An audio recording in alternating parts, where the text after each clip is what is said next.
Welcome back. This is notaliens.com. This is Friday, and we are with Jennifer Deyo, and we are doing archaeological stuff / planning / looking at notaliens.com member area exclusive photos.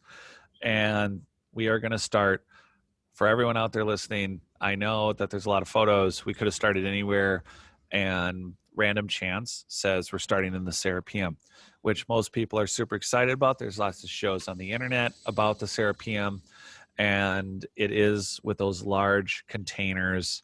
They are not sarcophagi, they are large containers, and we are going to go over them with Jennifer. How are you? I'm well. I'm excited about the Serapeaum. It's one of the coolest spots in Egypt by far. And tell me, if I expand, does it expand on your screen? Yeah. Okay, great. So I guess we can back out. And when we were originally going to do these photos, which I have to thank you for to begin with, and this is you taking these photos, correct? Correct. And when we were talking about loading these up, one of the things we talked about right away was the ceiling in the rooms with these giant containers, which Christopher Dunn and many people, Yusuf A1. I mean, there's some of the most mysterious things in Egypt because they are incredibly old. They date well. Before we even get into that, I guess, what was the date given for the Serapeum's existence? I believe that they date these. I know that there was something going on in here, it perhaps not as developed as what you see now, as far back as Old Kingdom. But what you see now is like a preponderance of it's dynastic, let's call it that. That's probably the best way to discuss it or talk about it. Yeah, and this is something that for everyone out there listening and getting more into the details, this is not just this is not intermediate training here, and I want to start making people clear about that we these podcasts and our time together and what Jennifer and I are trying to talk to everyone about is more detailed, discerning information for those who are interested in this topic, and fans. Absolutely, it'll still be interesting to talk about what we are. And as far as you just going to Egypt and being excited to go to Egypt, you can go see these things and just walk through and go have lunch and say you were there. But for other people who have been watching a lot of shows, a lot of different internet stuff, and they're really curious about our origins, the real mysteries are the fact that we have this very complex, very well made, with machine precision box container of some kind that is in a space that's been used dynastically. So we're going to deconstruct this for those that not only are going to go visit Egypt or any other of these sites, whether they're in South America or across Europe or in Africa. We are giving you some discernment tools to look at. Is it as far back as when it was created that you're looking at? Are you looking at a wall or a ceiling, which we're about to deconstruct and help you understand that it's been repaired, redesigned, adapted, or they've quarried out an old building and they've built a new temple? Or even in contemporary times, these materials from Egypt in particular have been taken for mosques and churches and other buildings and other rulers well past the Egyptians' entire dynastic reign. They've been adapted, but we're starting in the Serapeum because it's super mysterious. And the very first thing we ever talked about before Jennifer generously offered her photos for the site for our members was this ceiling, wasn't it? Yeah, even if you think about what the Serapeum is, because this structure it's carved out of limestone. And when you think of limestone, if we're talking about people using chisels and, very rudimentary tools, this limestone would basically turn your lungs into concrete if you were in there without any, sort of mitigation or anything like that. So I just want to take whoever is watching this there initially when you're watching this. So in terms of that, how were these constructed based on that? Let's just think in terms of that. um, because what that would mean is that you would have to have it would basically kill people who were, trying to excavate this or dig it out.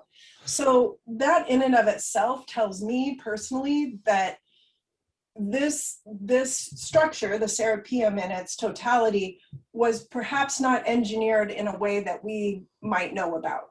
And I say that in relationship to even the very large boxes that are in there, getting those in there. This is a very small space. These boxes are extremely, extremely large and heavy. But yes, back to the ceiling. I just preemptively always think that because just the structure itself is You very, know, very troubling. I mean, it no, just doesn't make sense. you're right about that. Let's actually show people before we get into some of those other details. Let's, well, I guess just from a space standpoint, the steel I-beams here in this photo are because they're supporting the structure around this box. But what your point about the hallways, there is not a massive amount of turning space, because I'm thinking while you're talking about the 60, Mohammed Ibrahim was discussing with us that the boxes range from 80 to over 120 tons, and Yes. that's with lids. So, we're talking about a single block of stone that's been polished and cut. And do you have one in the hallway?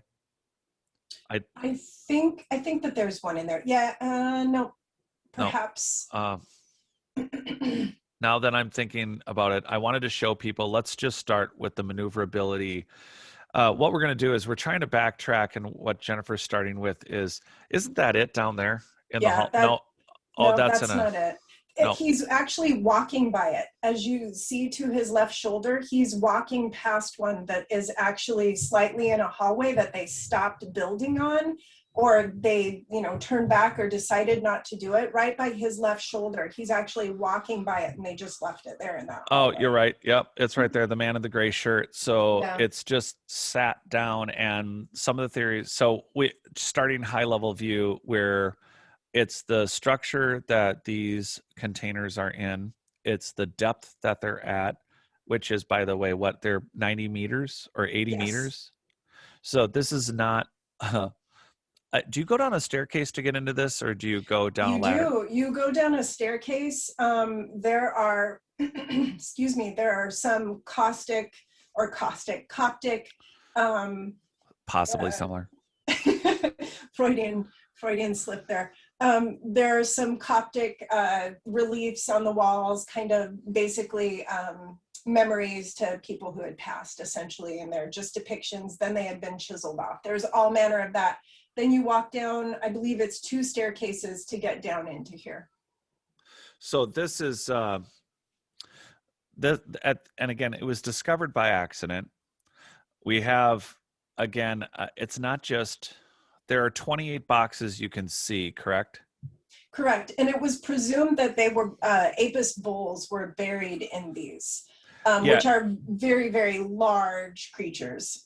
And there, and for everyone else out there, when you go digging in the Serapeum about the bull program, there is little to no evidence of this. There was no bulls found.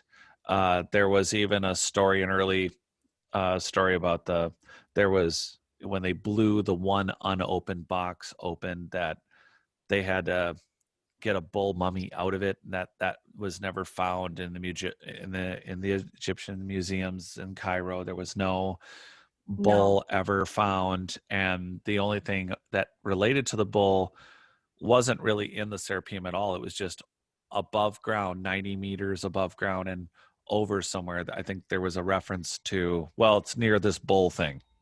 well, So and I think that they made the bull inference just based on their size, because they're like, well, what else would they be burying in, boxes this large, containers this large? And did they mummify bulls? Yes, they did indeed. There's no evidence of them mummifying bulls and then putting them in these containers. That it's not present. yeah, and so starting with the mystery of the structures, and what we've been trying to unpack with people, and we're getting deeper into, is that you don't start with the highest technology, which is in these boxes, in reference to their finishes. And we're going to go over all this, their finishes, their complexities, right down to the machining of the actual box itself, and not just their size and their weight, but the complexity of the finishes. You don't start with that level of technology, and you definitely don't do these boxes with copper tools or anything else and then get them into this location, move them down hallways where there's no room to move, and then get them into these container spaces. And of the 28 that are viewable, that is not the only ones that are here in the Serapeaum. And so we're going to break down the overall technology and describe the space, but it's not getting to the details of it, discerning what was here. Like right now in this hallway, if you look above the guy in the gray, the overall structure looks, you would think, primitive, but what we're not accounting for is its age. And any original metal finishes, if there was anything else in here on the walls, it either was removed, adapted for something else. The archway above the guy in the green shirt, that's all new, correct? Correct. Yeah. A lot of it's new. And I will say also that this is below, or it is right above a water table, which could have risen and declined as the ages went on. So this has likely been inundated by water periodically over, the decades, the millennia. That's so interesting. And I know that they found the salt in the deposits in the Great Pyramid and other locations. The um what not the Serapeum, the Osirion has water, Yep. correct? Yeah. Yes, it And does. And a couple of very deep trenches that go underneath it as well. So yeah, that's the thing that I think a lot of people don't, it's just not, it doesn't occur to you. You don't think of, Egypt as being a particularly, uh, underground city place? yeah, but there is a significant amount of underground aquifers or water sources the Giza Plateau is evidence of that. And the Osirian, we find a number of underground aquifers that exist throughout Egypt, and at different periods of time over the course of the years, those aquifers, were perhaps much fuller than they are now and moved much more quickly. So, and when they put up the dam in Aswan, it really changed the water table as we know it now in these So areas. yes, and I know Muhammad was saying that when they say 90% of Egypt, because I've always heard it growing up, 90% of Egypt is under the sand, and I always thought to myself, well, that's like Sarah Parcak's satellite global explorer work. It's foundations and footprints of structures and buildings. It didn't occur to me until he brought it up that he goes, no, I mean underground tunnels and Yeah, systems that we don't have any eyes on, because this exact structure that we're walking through now has sections that are locked to the public. That, correct. yeah, and the largest boxes in that area, and they're saying that it's over 120 tons. Yeah, that's And true. so and I wanted to point out before we leave this page something to note for those that are doing more exploration on their own is, did they offer you any explanation as to what these notches were in the gray in the rock on the right or above the door? Do you see the squarish Yeah, notches? there are a number of different possibilities. You see these notches a lot of times, like when people were using scaffolding, or their ways of connecting to the wall for safety if you're working high or low or whatever it might be. That's the one interpretation. There's also the interpretation that people came through prehistorically, historically, and were chiseling around thinking that there was some treasure in there or something to that effect. My interest when in thinking about exactly those things also is when you see consistent square holes, because you see them at the when they were digging at the Temple of Solomon. They have the large 980,000 ton blocks that they had no idea were there, and again 60-80 feet below the surface, above ground, for some people might know the Wailing Wall, but below ground there are the same megalithic blocks that are at Baalbek, which here we are, and they have those square-ish, holes in them. And here it's almost like, maybe was it a wood ceiling? Were they beams to support a ceiling? Like for people who work in offices, it would be the tile ceiling, and above Yeah. it's all the wireway.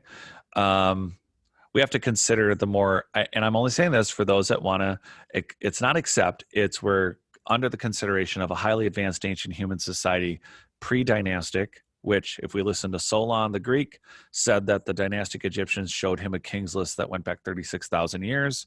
If we go with standard academia, we're talking 6,000, but we don't have an age on any of these structures, do we? Nope, because unless there is organic material that can be dated, sourced, then dated, Yeah. really there's no way of doing this. What they do is they find something that is in situ. So, more likely that they're finding is they're dating it based on who last, did a restoration of this space, who Yeah. last mitigated some of the break fix, essentially. So I've been geeking out over this for a while now, but everyone's been trying to figure out how they haul these. Like the one on our left, this is, so to get an idea, down the hallway we see there's a lid and a base.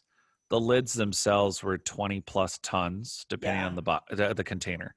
The one on our left is the block, but not the lid. I guess the lid is further back, correct? I don't think that one has a lid on it. I think that's just the container itself. Yes, but I think the lid is actually down the hallway, right? Yeah. Or is that a different one? You're right. No, there is one that just has yeah. I haven't been there. I've just watched and looked at enough research on it. So I don't get credit for this, but the reason I'm bringing up the box again, I know there's this new optical luminescence dating, and everyone has theorized, well, they either tried to drag it down the hallway, or they used rocks, and I don't think people understand exactly how much 60 or 80 tons is, and exactly how much weight, irrelevant to the ball you have, how that would destroy the floor.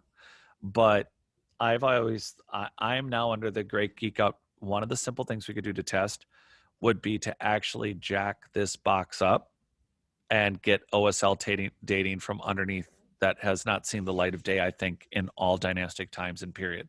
I think that'd be one thing we could do, is OSL dating from, and also it should concern people that, oh, well, they used wood. Yeah, let's say they did. Remnants of that would be under the box, wouldn't it? You think so? Yeah.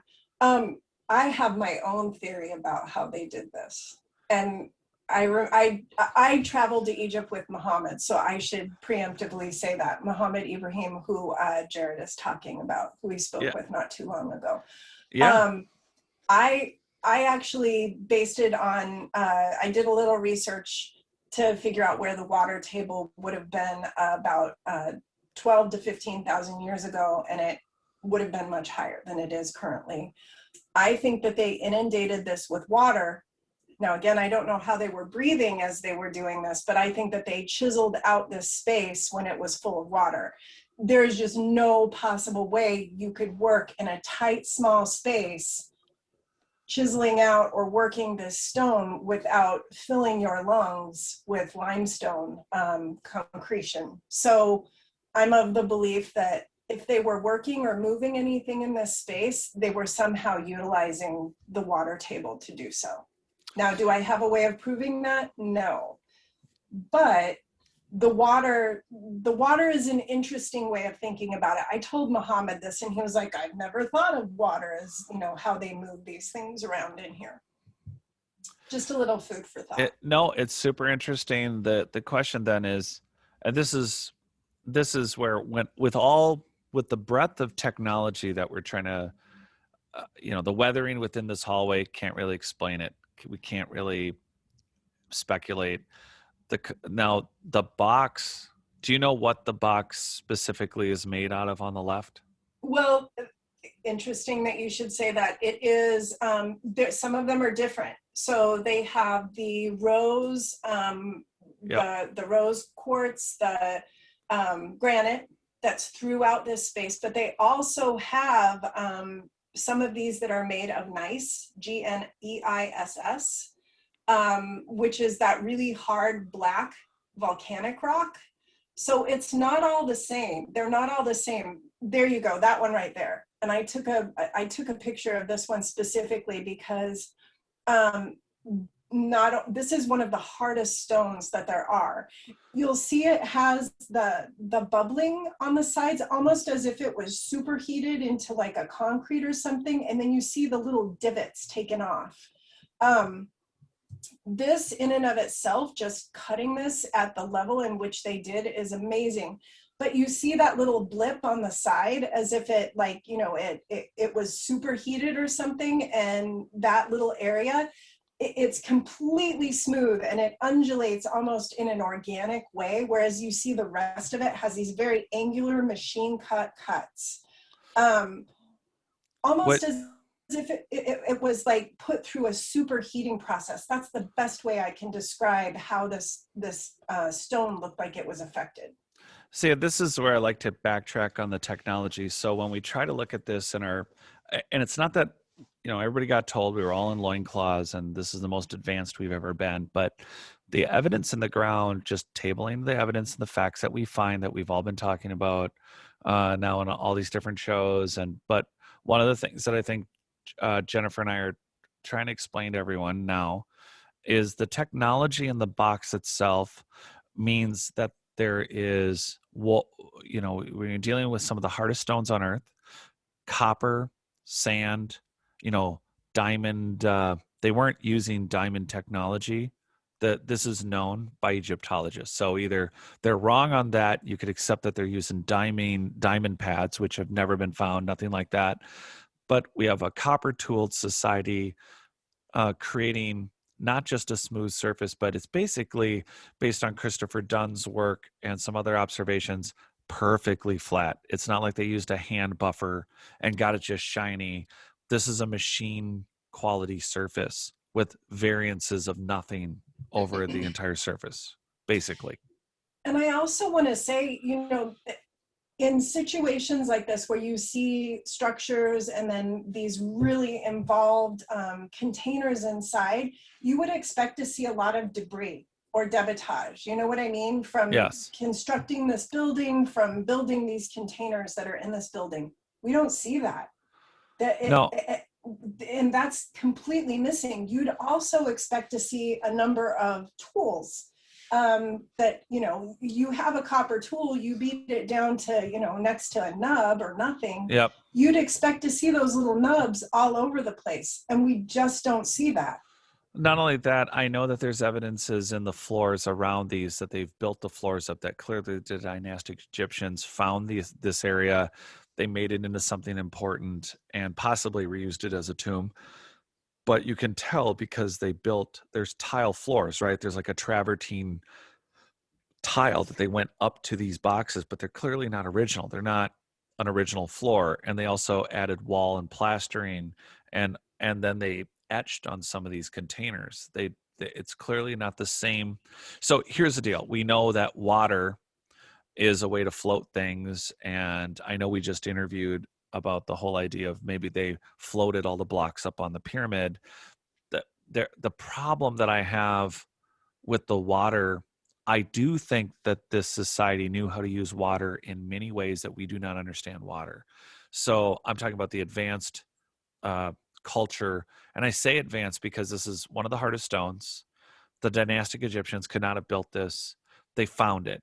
So whoever was here and used this, by the way, a single block. This is a single block. Right It is down. A single block, exactly. That's the mind blower for me. That is a single block of stone.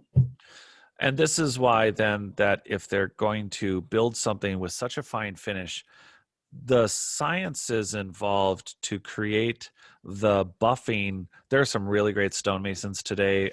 You can even point to the Renaissance and look at, the David. You can think of famous things, Venus de Milo dating back to Greece. But the level of technology to get this flat and also square within millionths of an inch with highly calibrated machining measurement tools. This is not just square off a normal 90-degree level. This is work that someone like myself, who is in historical remodeling and construction, and also I create finishes not just for homes, but in some of the finished materials, and whether it's paintings or sculptures or um, abstract objects like lamps. This is a case where you have the construction itself indicating the need for technology and tools, that the ancillary measuring, the sciences around creating that level of measurement, then the ability to execute that surface finish would require machining that would also likely be able to lift the boxes. And if it was water, there would have been a pump system, and not only a pump system, but their ability to, at some point, this box was cut and shaped out of a quarry. It was transported here, and it wasn't water the entire way that got it into this position. Do you think? I No, absolutely not. And I believe that these were quarried. I know that the rose granite is quarried in Aswan, which is a significant amount away. I mean, I think it's is it 400 or 1,000 miles from here? Because um Baalbek is like 1,000. Some of the stuff in Baalbek came from yeah, Aswan.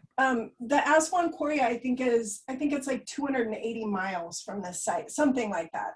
It's significant, and Yeah. therein lies the biggest point is I want everyone, as we're looking at this stuff, to just think about, and literally it's your opinion that matters, your thought process that might generate a new direction for us to all research is, did they fill the hallways with water and float them to a point and get them in their 90-degree turns and get them into these spaces?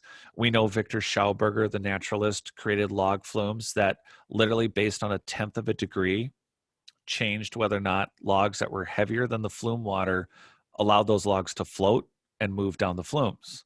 And that wasn't his only observation. He noticed at certain points in the morning, the way he got to the temperature change difference was that at a tenth of a degree difference, there were points in the morning where the ice cold mountain water allowed egg-shaped, heavier than water rocks to float or dance within the river.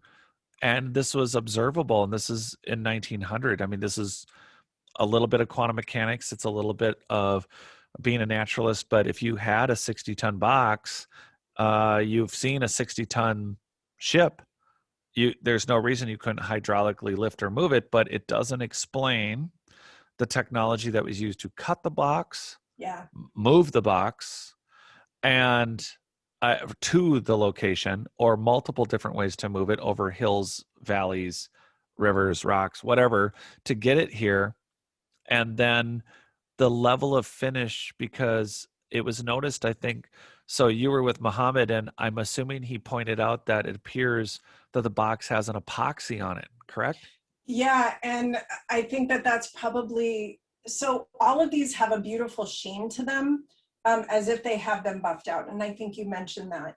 And it's consistent. So whenever you've buffed out a car, you can, it's not always consistent when you're buffing No. out a car. So when you look at these, it has a consistent sheen.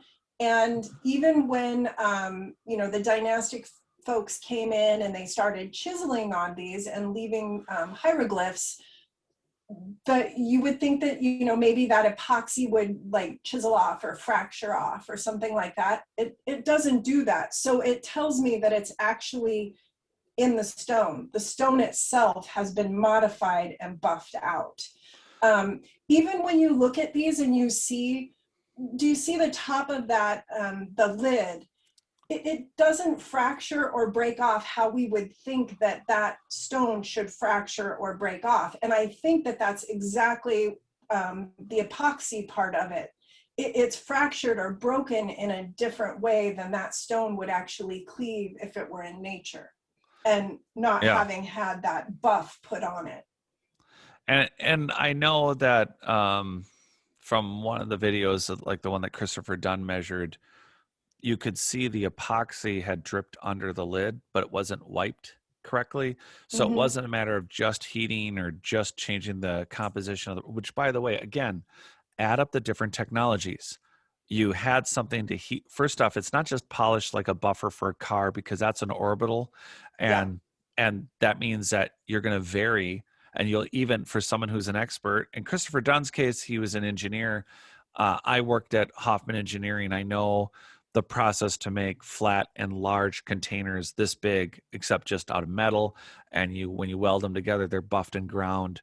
But those edges, as smooth as we get them, you can feel under your fingers when you get really good as a machinist, when you're dealing with things down to the millionth and billionth and millionth of an inch. And we've been doing this for over 100 years to manufacture fine, very fine products. And whether it's a screw, whether it's a hammer, to mold, die, and cast is an incredible, incredible thing to do. And these boxes show that level of technology, that level of sophistication, because there's no divots. Yeah, we're looking at somebody taking a chip out of it, and the chips themselves are peculiar, but the polish isn't just that it's consistently bright, it's that there is no variation in the surface anywhere. Yeah. So it's not like they ran an orbital sander, and maybe they added in a buffing coat with an orbital, but at the same time, we're talking about a completely flat and leveled surface over the length and plane of the entire surface, which is an accomplishment on its own. The distance traveled, accomplishment. The level and precision is outside of hand measurements. And so what do you do with that when you're adding up technologies to explain how the earliest Egyptians built this, if that's what you wanted to say, if that was your argument? And it was even suggested by Muhammad, said that it had even been suggested at one point that these were the possibility that they could have been molded because of how you see undulation in certain areas and how they're um, incredibly perfect, as another way of thinking about it. And I know that, at Tiwanaku, some of those H are considered, I'm forgetting The what they're H called. blocks, Yeah, the H blocks, they are considered a polymer of some sort. a geopolymer. Yeah, it was suggested that, I'm not saying that it is, but that some of these boxes could have been geopolymer as well. I don't know enough about that, but I do think it's curious, especially when you see some of the strange undulations and the way the boxes have broken, or the way some of them have broken is very curious to me as well. How you see the breaks on them. Oh yeah, yeah. When a rock breaks, it looks like a rock. You can see how flat and unpolished in those breaks this stone actually looks. That's very curious to me. That's almost like when concrete breaks, you can polish like a concrete countertop, but when it breaks, it looks like that. It's not Yep. cute. Yep. Yeah, and we do have, and I've never gotten into it with anyone, not as an argument, but I've actually never discussed something I didn't even want to pick up, was that there is no explanation for the origin of granite. Hmm. There's no explanation for it, because it contains feldspar and quartz and all these different. They're like, well, what was the geological situation to create this particular granite or this particular quartzite? And it's interesting, this, like you're saying, if it's a geopolymer, if this was an agitated formed epoxy mix that contains a number of different elements, and it's really an injection molded thing, and we're still talking about technology, again, the ancillary technology to that society, wave frequencies, energies, billionth, millionth of an inch, epoxies, fine finishes. This is not a society. it's, oh yeah, they rubbed it with bee honey. You know, this is not what happened here. This is not No, most honey. certainly not. This isn't. This is one of the first sites I saw when I got to Egypt. I traveled there in 2019, and I've seen other things that have been related to geopolymers or suspected as being geopolymer construction. And I gotta say, you can, like this, that looks like it's stone. The other one that we just looked like kind of looks, it's a little bit more suspect. Again, I'm not a geologist, I'm an archaeologist, so I will, mea culpa if I'm wrong, but these are very curious. Even if you look at this container, looks totally different than that other container we just looked at. It has been modified. You can see this one wasn't polished. It was modified by dynastic Egyptians, doesn't have its lid. I believe on this one that there are those little hatch marks. I think they're hatch marks.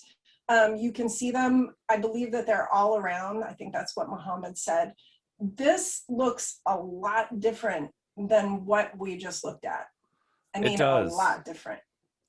And it's not, do you know what it looks like, a quartzite, or is it This some? is this is a granite. This is a granite. It's just it's not been modified the way a number of the, I'd say, I saw the 28 that are available to the public, but Mohammed said that there are containers that exist throughout Egypt that just don't make sense based on what we know to Yeah. be true in this area.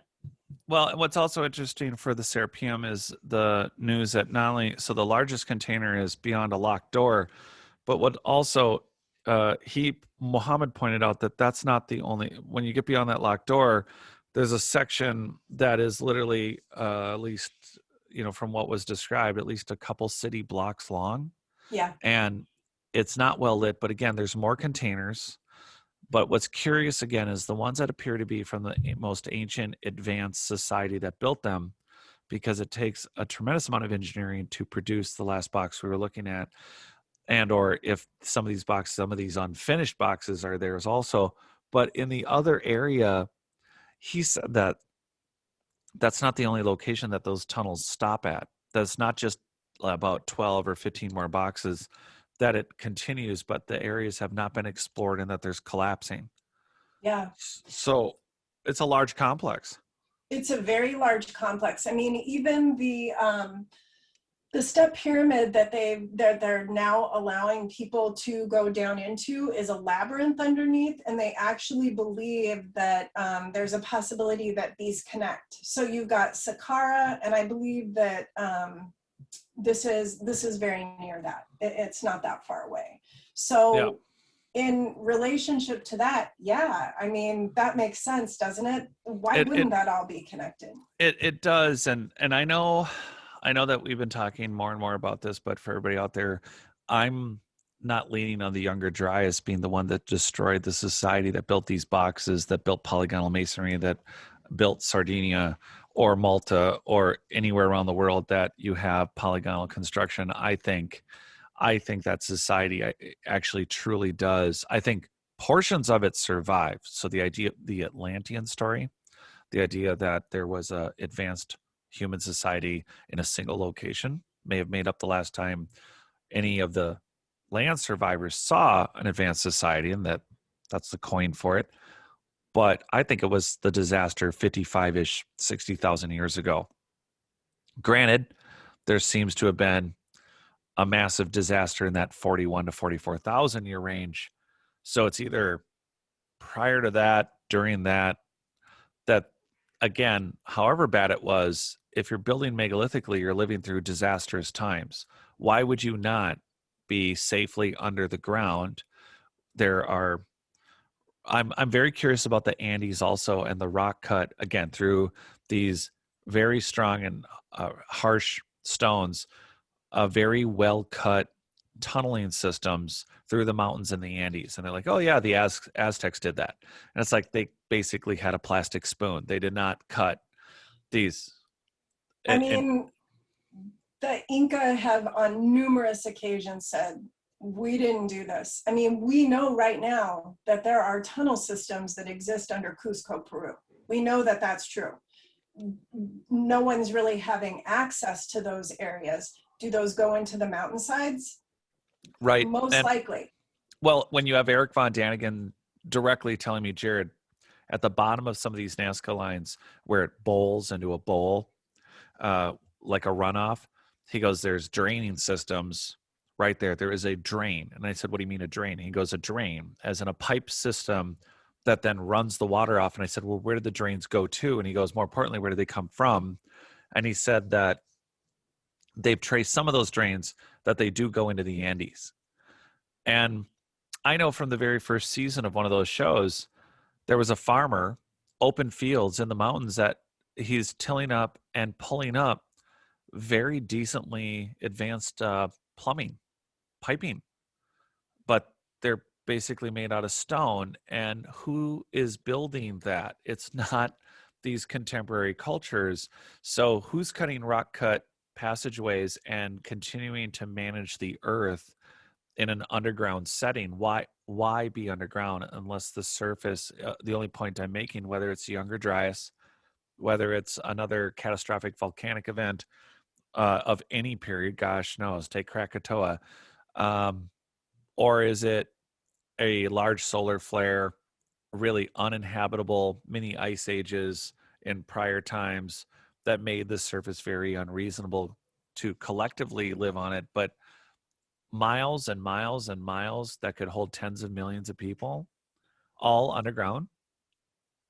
I i don't Yeah. see why. It just doesn't make any sense. And then it Well, gets more and more.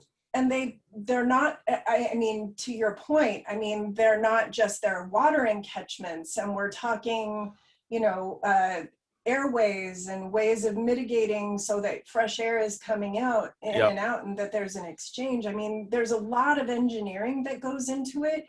Yep. And even these areas, you know, people would ask me, oh my God, was it so hot in there? Were you dying? Yeah, it was really hot, but there was an air exchange. You could actually feel it. And I remember asking Muhammad, I'm like, do they have fans down here? What's going on?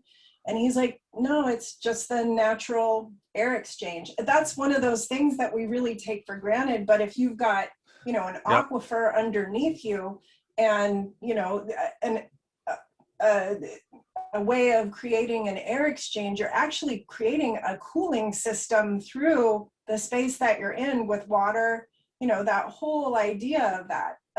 You see that in Mayan pyramids as well. They're very cool, and it's because they actually harnessed the environment that they had in order to make it livable. So do you think, you know, if they're, so from an underwater, it's interesting that nobody's going further through the tunneled systems. I know it costs money. I know that there's money involved, but if it's not on a structural engineering standpoint collapsing, it's frustrating for me to know that just in the Serapeaum alone, which is so mysterious, that there are locked doors and there are tunnels that immediately appear to head to the next incredible section that is just beyond some rubble. It just blows my mind that there's not a continued plan to push those boundaries. Well, I mean, Don't, can you imagine if they did ground penetrating radar in Egypt, what that would mean for them, if they, or LIDAR, you know, any of that, which they don't do because, number one, you know, they have such a problem with treasure hunters and pot hunters yeah, and people who just want to go and, you know, true. steal antiquities. But mitigating that and protecting it all, I can see as being very, very challenging. And when, you know, they decide not to go into these areas, I think, again, it's because, first of all, this is my opinion. I think Egyptology is dead. I just don't, Oh none of yeah. it's accurate. None of it really makes sense anymore. It's not No, really a framework to talk about it. no, it's like there's still carnivals, and I kind of like it, but it's kind of creepy. But I kind of like it. But then there's a circus, and then you're like, well, the circus is definitely kind of done. But then the carny thing, it's like it's still there, but it's, you know, Valley Yeah. Fair, uh, you know. And I'm not saying I don't value the work that, you know, the Egyptologists came and did preemptively. But I'm just going to say it was done by antiquarians, very Yes. rich white men who basically decided what the narrative was going to be. Yeah. So when you think of the framework that Egyptology currently has, it doesn't really match, especially a lot of this really this stuff that just doesn't fit the paradigm that they created. And No. one of the reasons why I think so many areas are roped off, or so many areas are just, inaccessible, is because we don't have a way of talking about the materials that they found there. Even to the point where in Dendera, they just opened one of the crypts underneath the main temple itself. It's the temple of Hathor, and they have another small mamisi behind it, which is dedicated to Isis. And these temples are really interesting because that's where pharaohs went to be born, essentially. This is where the queens were birthing babies. During the Ptolemaic era, the temple at Dendera was rebuilt, and the crypts were basically just closed off during that time. So these crypts have been closed for, thousands of years. And Dendera is the place where they have the light bulb that people talk about, the Dendera Yeah. light bulb. That's kind of its claim to fame. But Muhammad has recently said that these crypts have images in them that make no sense, and Egyptologists have no way of talking about in a meaningful way. Right. So when we're thinking about places like the Serapeaum and areas of it being off limits, it doesn't surprise me, because what that means is we don't currently have a way to talk about these things that actually don't fit into the paradigm that we've been given. So I think until exactly what Jared and I are doing, talking about these containers, these boxes, and how they don't really fit into the paradigm that we were originally given, and now we're going to reinvestigate them. And that, and again, the adaptation by dynastic peoples includes like the step pyramid. They're trying to mimic pyramids. They build it. It was pointed out by Flinders Petrie.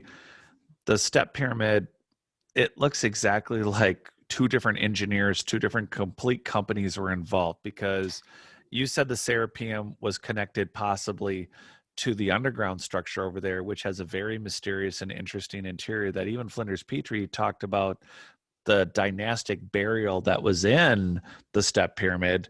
But it's clear that the original casing and what was in that area, even where that burial was primitive, that the area outside of it was more advanced in cutting and again in design. And it's about 90 feet.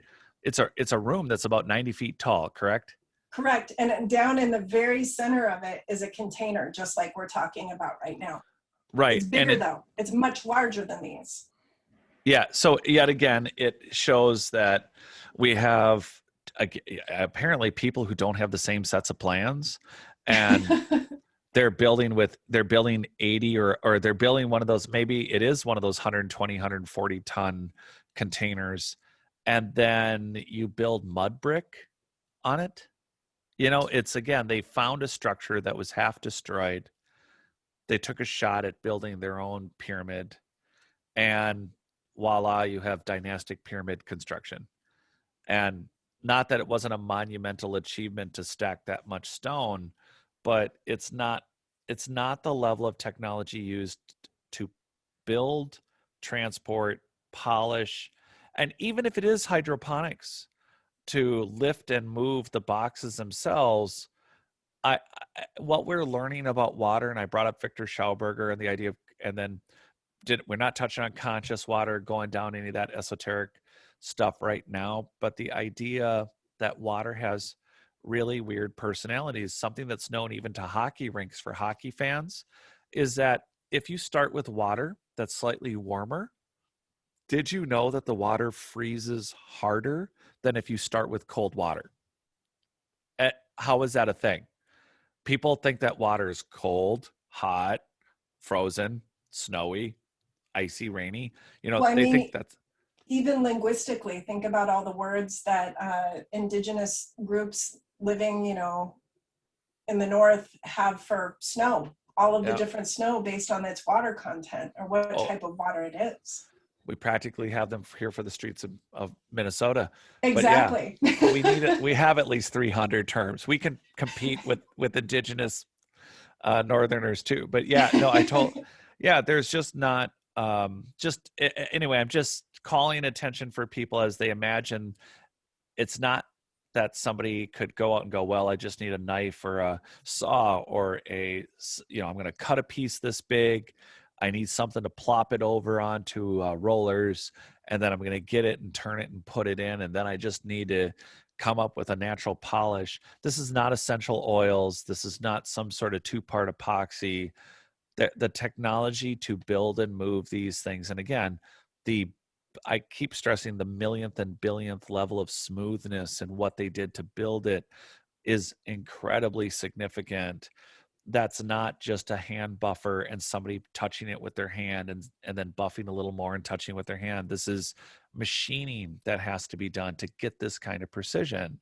So, and they're able to do, this is the thing, they're able to do the machining on on site, because we're seeing actual work being done because there's rough boxes. So either one of two things: either dynastic peoples have come in and they've mimicked what they saw and they were able to lug, they got their own boxes to a certain point and gave up, or they tried to readapt what was there. But at no point are they responsible for this high technology finish work. And now we have a tunnel system. The system itself is more valuable, I think, in our research than it's be cool. Again, King Tut, really cool. But I mean, what do we do with this? Is there anything you want to say about this actual photo, or should we move on? Yeah. Okay. So you touched on this too in what you just said. This one in particular, you can see that it's, it doesn't match. It It's looks sad. a lid that's been topped that on top of a stone box that's actually totally different. I say that there were, a handful of these that had probably been put on top of these historically just to get them out of the way. Basically, there were a number that were unfinished, and you could see probably, someone thought, oh, they were going to put hieroglyphics on this. It was probably left because it was imperfect. You can see when there are little breaks or something's been reworked, sometimes they just abandon some of these lids or some of these boxes that you see. The one that we talked about in the very beginning, Muhammad said that it was likely abandoned based on an imperfection that it had. So there was also this idea that I'll just throw out there that these boxes were used for something that they needed to have some sort of, perfection's the wrong word, but they needed to have some sort of consistency with them, with whatever use they were being used for. And I don't know what that use is. I've heard a couple of different ideas of what these containers were used for. I can tell you they weren't likely used as burials, because even in the containers that they opened, while they didn't find any residue or any indication of mummification, there weren't any, scarabs, amulets, anything like that that would indicate that someone had been buried in these containers. So what were they used for? That's the question. My inclination, and again, this is just my opinion, I don't have anything to back it up, but it's an idea or a thought that percolates in my head. I think that they were used for some sort of energy something. And the only reason that makes me think that is, especially the one that I said could be a polymer, a geopolymer of sorts. Yeah. That spalling that you saw on top perhaps was a product of, energy moving through it. The water, also underneath could indicate some sort of an energy source of some sort. Again, I'm not an engineer. It's just the basic knowledge I have on, what can create energy and what cannot. Yeah. There's been demonstrations. I know Yusuf demonstrated with, I sent you that video of the Yeah. electrical current, through Yes. the different stones. Isn't that wild? Yeah. That, The that, the the jet. Yeah. That was very yeah. cool. And and that's something that's been percolating in my mind for a long time also was, what if the reason these hermetically seal, what if it was to just contain the volume of space itself, and it was the box? It's like we're looking at a giant spark plug. Yeah. That's actually how I see it. That's the other thing. I think that just because the size of these containers and what these containers are made of could indeed be exactly what you're saying, Jared. And we don't know pre-dynastically what this area of this space was covered with. I mean, we know it's made of limestone, which is a great conductor. Yep. So that in and of itself is very, very telling. I also Yep. want to say that there is a container in the King's Chamber of the Great Pyramid.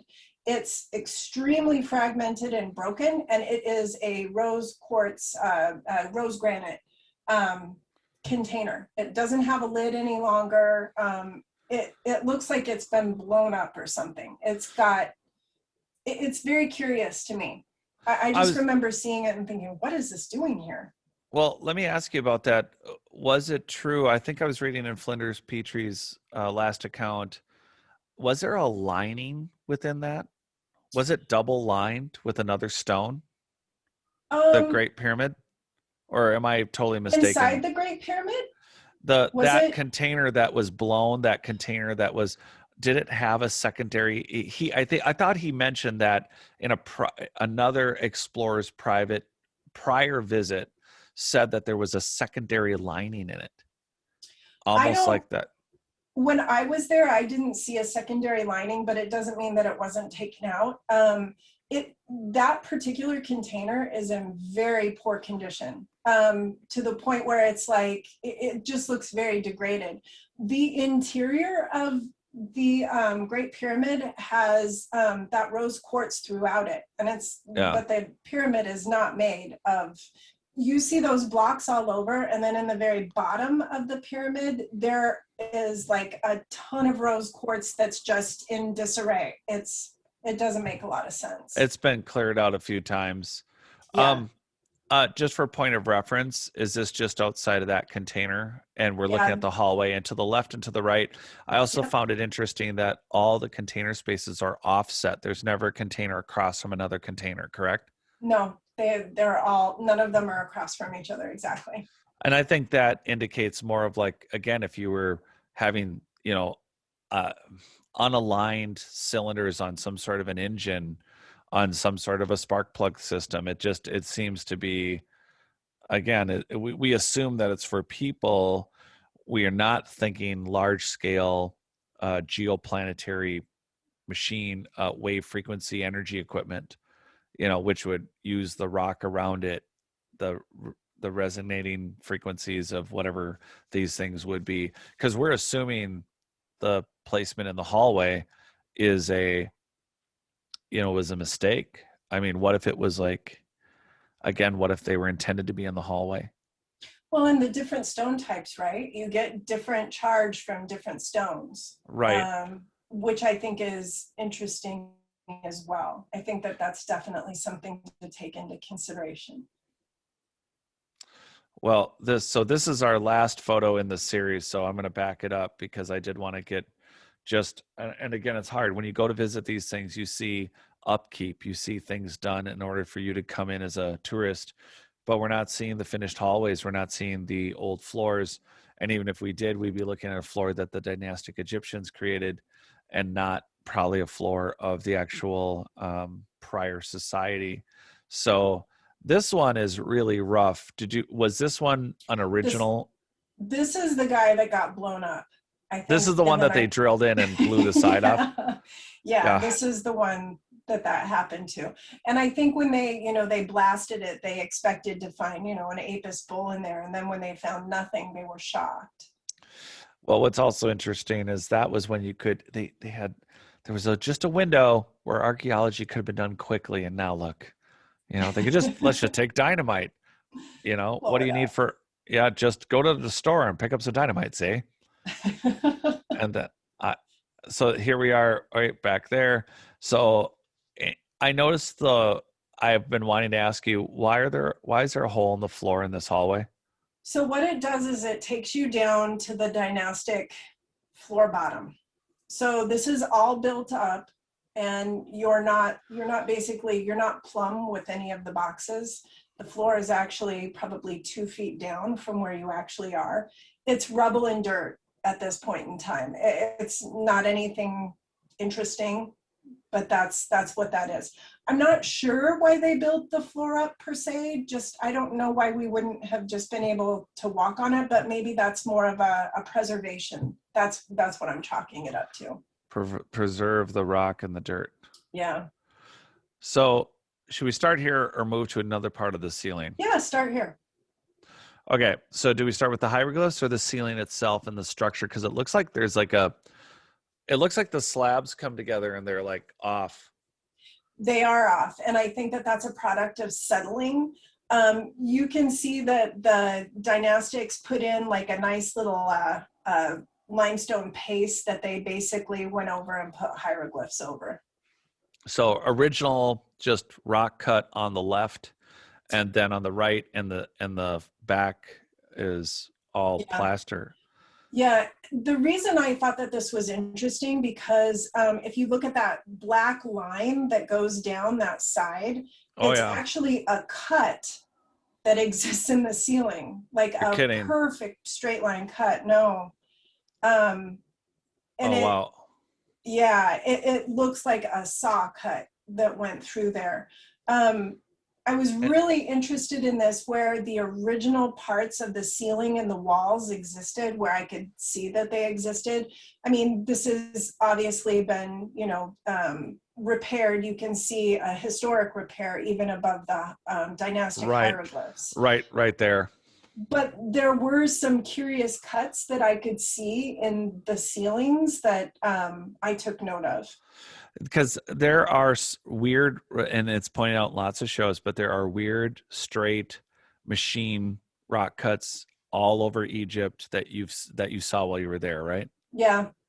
And then that there was that unfinished they're calling it a sarcophagus, but there is that unfinished box within the Cairo Museum that has saw cuts, but you got to look around the back side to see the saw cuts. I've got pictures of that one too. Yeah, who's our hero? It's Jennifer. So this is a close-up of the straight up, lots of busy hieroglyphs on plaster, lots right? of hieroglyphics. What did they? But again, these were an afterthought. I mean, and even Muhammad said that. This was very secondary or possibly even tertiary to this Serapeaum structure, the structure itself. And I think earlier too, there are some pictures of where dynastic Egyptians had carved into one of the containers. And you can actually see the marks and how they did it. Which, again, this is, oh my gosh, I'm going to geek out now. Is that a saw cut? Yeah. That's ancient and they just went around it. Yeah. Yeah, because it's so straight and so square. The assumption was that it was recent. It was my assumption. Yeah, there are a number of these. You can see that, they still worked over it, but there are these very strange cuts that exist throughout structures. You almost have to look at them, and you can see that either they were a part of an original architecture or they were a mistake. I mean, and even still, they're a straight line mistake, So the part where the saw comes to the corner in the lower left, that it doesn't overshoot it. Does it overshoot like a circular saw? No. Oh, now that's interesting. So that lower left corner, the corner's covered up. by some plaster or Yeah, something, but that's a straight 90-degree corner. correct. So where the stars are, do they make the little boxes?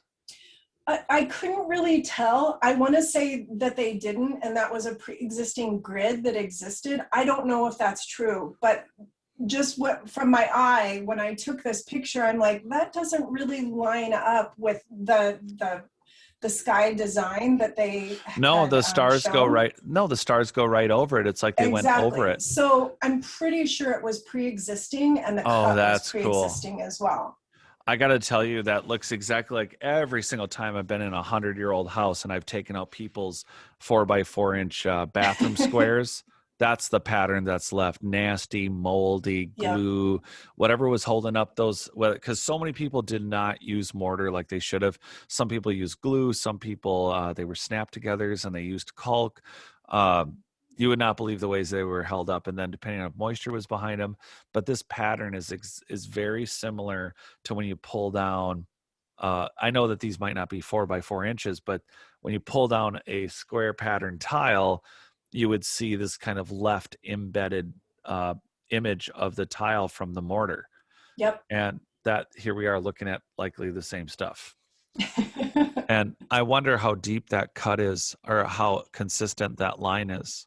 I know that was the other thing because so much of it is repaired. There's so much, just dynastic restoration and then historic restoration that's gone on in these areas. It's just so hard to tell. But that, I just remember asking Muhammad about that. I'm like, is that like a straight line cut that's happening right there? And he's like, it is. No, that's just like, well, it's a mystery. And Yeah. so here's another question then. In this room, in reference to the squares, I can see in between the hieroglyphs that there does seem to be a pattern as if it was is it an older polygonal wall, or am I just mistaking the brick I'm seeing on the back wall, like right here on the left? Well, even remember when we were in Sardinia not too long ago, in the wells, the structure that you see in that Yeah. limestone wall right Yeah. there, that uh, I think that there is mortar in here, but I couldn't tell if it was, um, I can't tell. I couldn't tell you if it was indeed that, but that's why I took a picture thinking that it could possibly be. Well, the reason I'm also asking, what did Muhammad say about behind these walls? I didn't ask him. That's a really good question, though. Um, We're I making an assumption that these are the original walls or that they're rock cut and that the back is just the end. yeah. Just curious.